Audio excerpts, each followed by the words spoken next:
4 and 6.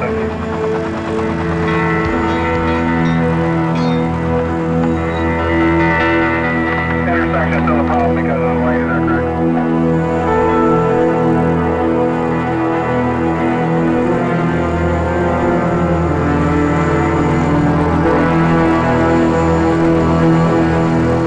On August 21st, 1981, Brian Robertson, age 8, was struck by a car in front of his house.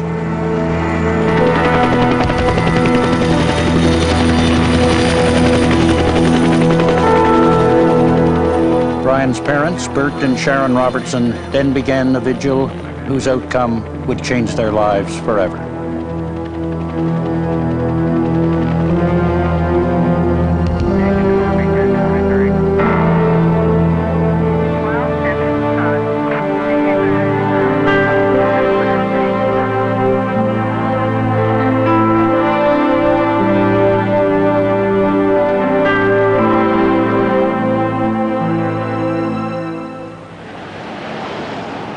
Brian's accident happened several years ago. Since that time, Bert Robertson has been traveling to schools, telling other kids what happened to his son.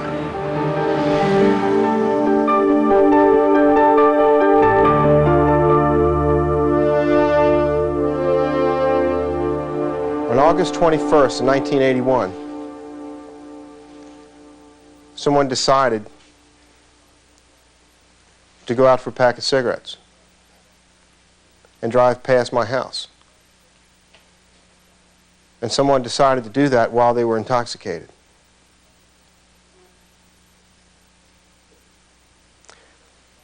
I was delivering soccer balls that day I ran the soccer league on Kent Island at the time, and I was delivering equipment, and I was away from the house.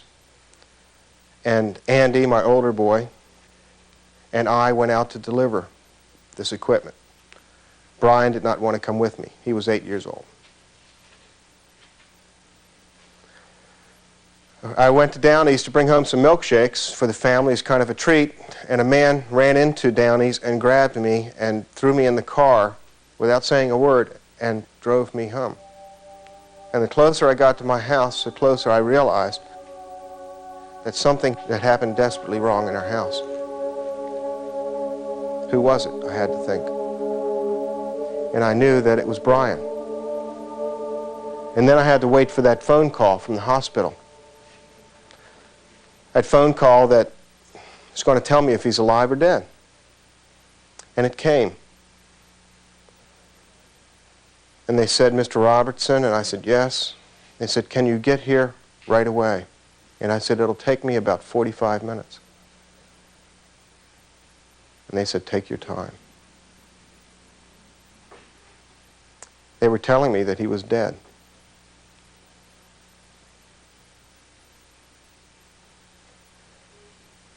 We went up to the hospital, and a nurse greeted us at the door, and then a doctor did.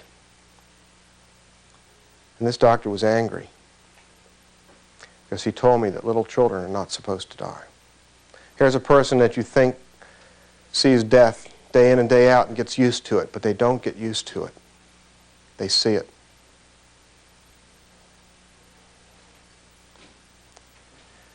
I went back to Brian and I held him.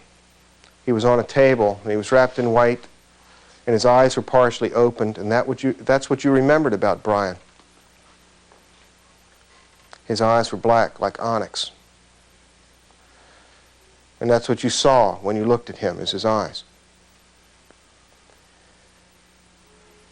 And his eyes were partially open, and he went to close them, and I asked him not to, because I wanted to look in his eyes one more time, because I knew I would never be able to again, forever. Death is final. It's not something like on TV. They don't come back the following week. It's over. It's finished. You never get a chance to say, "I love you" one more time. It's done.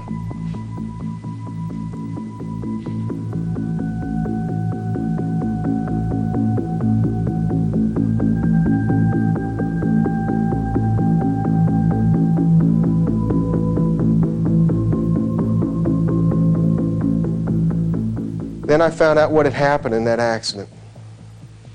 a man who had no driver's license, had no car insurance, had been arrested previously for drunk driving, had been in an accident that had made a man a paraplegic, paralyzed from the waist down.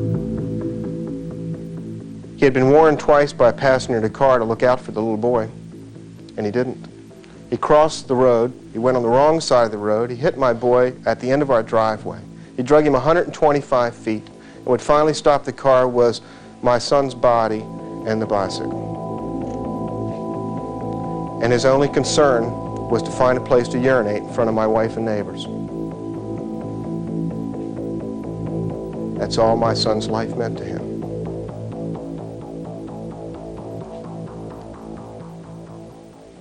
We were trying to get back to life, trying to pretend at it a little bit those following days after Brian's funeral. And I was walking along the soccer field, and one of Brian's friends, who was 8 years old too, who looked a lot like Brian, he just walked next to me and he grabbed my hand, and he walked with me the whole length of that soccer field, never said a word. And that's when I realized it's too damn young for a kid to learn about death. 8 years old is too young to learn about it. Your age is too young to learn about it. But you're going to have to learn about it until you make the changes. Because people my age are not making the changes. People my age are not as mature as you.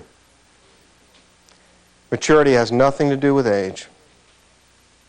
It has to do with your mentality. I can guarantee you this. Sometime you're going to drink, and sometime you're going to drive. It's going to happen. I don't want it to happen. You probably don't want it to happen. But it's going to happen.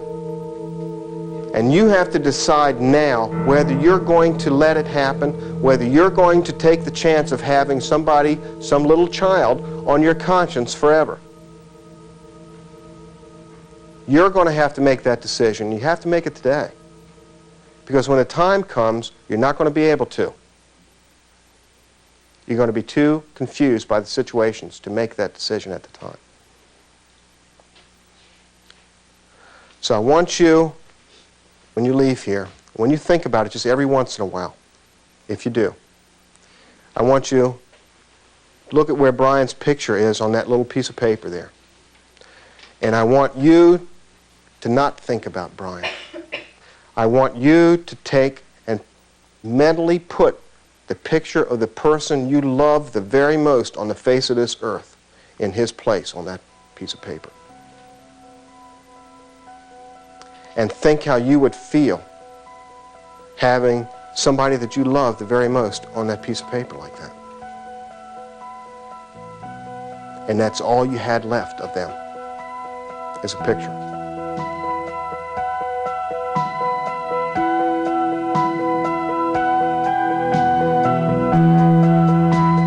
If the man that had killed my son had been treated harshly the first time, maybe he wouldn't have had to suffer too with the responsibility of my son's death on his conscience.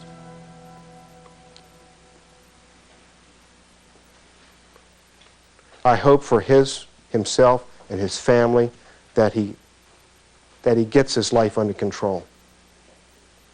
I don't have anger to him. I have anger to the situation. Does that make any sense? I don't feel either hatred or love or anything towards him. I don't really have the space for him. I have, because it wasn't him, it was a whole nation that killed him, that killed my boy.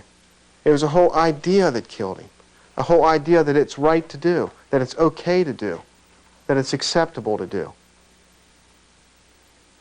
Even the judges and the lawyers and the politicians, they say, well, it was just an accident. You know, it's an accident when you have full control and something happens that you can't control, you know? Something happens, 4 tires blow out, you know?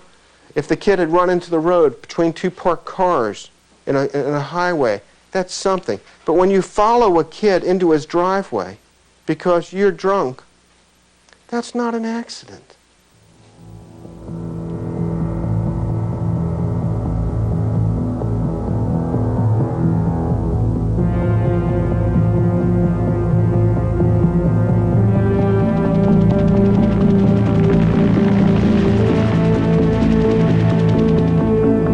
Five weeks after Brian Robertson's death, the driver who killed him is brought to trial. The man is convicted on 2 counts, driving while intoxicated and driving without a license. Brian Robertson's death is found to be unrelated to the fact that the driver was drunk. The motorist spends 3 months in jail and is then released to an alcohol rehabilitation program, which he never completes. The man then disappears until 1985, when he is again involved in a serious crash while drunk. This time, he gets 3 years.